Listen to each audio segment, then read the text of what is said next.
प्रेमात पाहिली नव्हती मॅच धर्माला जाती बदली होती करायची शादी मग पप्प्याला सोडून तुझा भोळा चेहरा अरे कशी वाहती माझा भाऊ पण बोलला काय लागलं तुझ्या हाती कायला रडतो तू त्या शेवटीसाठी ही भिकारी होती फक्त पैशासाठी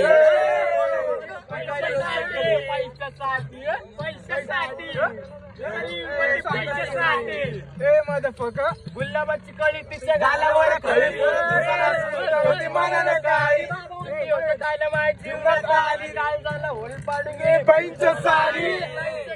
तिची वाटाची लाली पप्पी काय झालं काहीच पडलं खाली काहीच पडलं खाली त्याची तुकडी झाली तुकडी एकला थोडी मला तकलीफ झाली अरे गरिबीचा विषय होता म्हणून माघार घेतली मग सुखाची मला झोप लागली मला झोप लागली तेव्हा माझी स्वप्नात आली माझी स्वप्नात ती माझी नवरी झाली परत हरवली ती सगळी गोष्ट माझ्या मनाला भावली म्हणून माईक समोर प्रेमाची मी कथा मांडली